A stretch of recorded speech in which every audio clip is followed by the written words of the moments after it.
semuanya, gimana kabarnya hari ini? Yuk, perkenalkan nama kakak Cahaya. Nah, sebelumnya kakak mau tanya nih, kalian sudah pernah mendengar kan kata Pitagoras?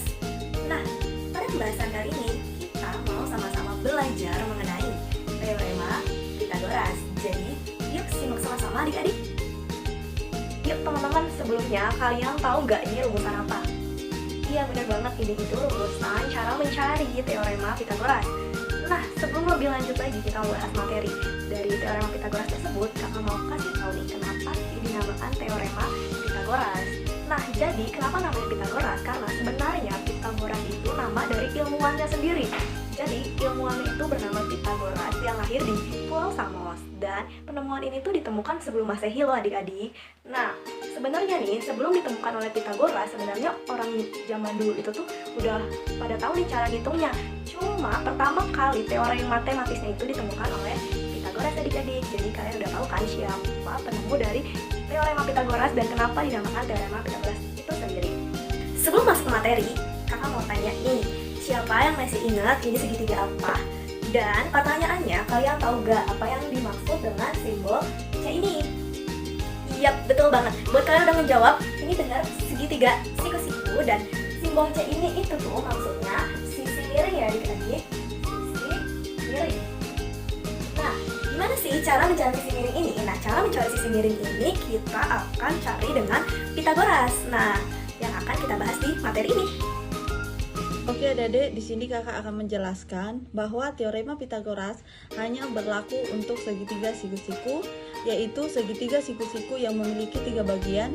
Yang pertama ada sisi siku-siku yaitu tinggi dan alas, yang kedua sudut siku-siku sama dengan 90 derajat, dan yang ketiga ada sisi miring yang disebut dengan hipotenusa.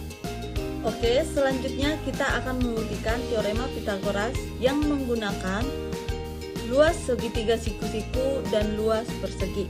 Nah, misalnya di sini kita memiliki 4 segitiga siku-siku yang identik, di mana keempat segitiga siku-siku ini nantinya akan disusun sehingga berbentuk persegi besar.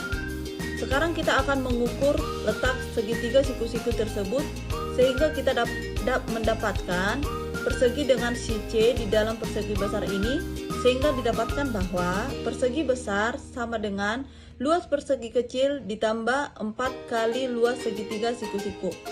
Nah, sisi dikali sisi sama dengan sisi kali sisi ditambah 4, 1/2 dikali alas dikali tinggi. Nah, kita masuk ke rumus di samping ya. Oke, jadi jika terbukti bahwa teorema Pitagoras adalah teorema yang menunjukkan hubungan panjang sisi pada segitiga siku-siku M, yaitu A kuadrat tambah B kuadrat sama dengan C kuadrat. Baik adik-adik, setelah kita memahami tentang pembuktian teorema Pitagoras tersebut, kita akan mencari tahu bagaimana mencari sisi panjang sisi dari segitiga siku-siku. Yuk kita cari tahu sama-sama ya. Di sini kita memiliki sebuah segitiga, yaitu segitiga ABC, di mana kita diketahui bahwa panjang sisi AC itu 8 cm dan juga panjang sisi BC itu 6 cm. Setelah kita mengetahui panjang sisi tersebut, selanjutnya kita akan mencari tahu berapa sih panjang sisi yang tidak diketahui, yaitu di mana panjang sisi AB yang tidak diketahui ya. Yang pertama dulu kita ingat dulu tuh teorema Pitagoras itu rumusnya apa gitu ya. Dimana rumusnya itu adalah A kuadrat tambah B kuadrat sama dengan C kuadrat. Jadi kita bisa memasukkan jumlah AB berapa, jumlah BC berapa, dan jumlah AC berapa. Yang pertama kita masukin tuh C kuadrat sama dengan A kuadrat ditambah B kuadrat. Jadi sisi AB kuadrat itu sama dengan AC kuadrat ditambah BC kuadrat. AB kuadrat itu kita masukin sama dengan panjang sisi AC 8 kuadrat ditambah panjang sisi BC 6 kuadrat.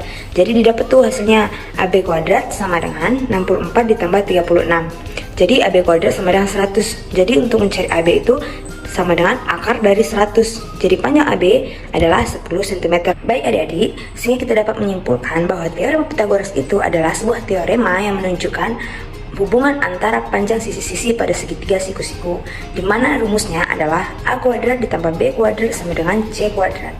Dari rumus teorema Pitagoras tersebut, kita dapat mengambil rumus lagi untuk mencari sisi A, sisi B, dan juga sisi C. Yang pertama, untuk mencari sisi C adalah C kuadrat sama dengan A kuadrat ditambah dengan B kuadrat, sehingga didapat C sama dengan akar dari A kuadrat ditambah dengan B kuadrat. Kemudian untuk mencari sisi A, yaitu A kuadrat sama dengan C kuadrat dikurang dengan B kuadrat, sehingga didapat A sama dengan akar dari C kuadrat dikurang dengan B kuadrat. Yang terakhir untuk mencari sisi B, yaitu B kuadrat sama dengan C kuadrat dikurang dengan A kuadrat, di mana B sama dengan akar dari C kuadrat dikurang dengan A kuadrat. Oke adik-adik, kalian udah tahu kan cara mencari rumusan teorema Pitagoras. Nah, sekarang kakak mau kasih tahu tips and trik cara cepat menghitung teorema Pitagoras. Nah, caranya di mana sih? Tadang! Nah, ini dia nih, tabel cara cepat menghitung teorema Pitagoras. Namanya itu triple Pitagoras. Yap, kalian bisa lihat angka awalan yang ada di tabel ini. Nah, jadi angka-angka yang di awal ini nih, di tipe 1 sampai 3, tipe 4 kalian harus pahami, ingat ya, ingat baik-baik. Nah, gimana sih Kak cara menggunakannya? Cara menggunakannya itu gampang banget adik-adik. Kalian tinggal pahami dari soal. Soal ini tuh termasuk kelipatan di tipe berapa. Nah, setelah kakak telaah, jadi angka 8 dan 6 ini termasuk kelipatan dari tipe 1. Nah, tipe 1 itu tadi apa aja sih? Nah, tadi kan tipe 1 itu tipe 1. Ada angka 3, 4, dan 5. Kenapa sih tipe 1 itu termasuk dari angka-angka ini? Kenapa gitu kan? Nah, karena kalian tinggal cari aja kelipatan dari angka ini berapa. Coba kelipatannya apa? 3 dikali 2 berapa? 6, 4 kali 2, 8, 5 dikali 2, 10. Nah, udah dapet loh, sejauh ini aja kalian udah dapet jawabannya. Jadi, di sini kan udah ada angka 6 dan 8. Di sini juga ada 6 dan 8. Nah, otomatis sisi miring ini nih, jawabannya pasti 10. Iya, benar banget kayak yang dikasih tahu sama Kak Preti tadi. Nah, tapi ini tuh jauh lebih mudah, kalian bisa jawab jawabannya dengan sekian detik. Nah, jadi tipsnya itu kalian cukup pahami angka yang ada di awal ya adik-adik. Angka di setiap tipenya. Gitu adik-adik. Sudah paham belum? Nah, untuk biar kalian lebih paham lagi, kakak mau tantang kalian untuk jawab pertanyaan ini.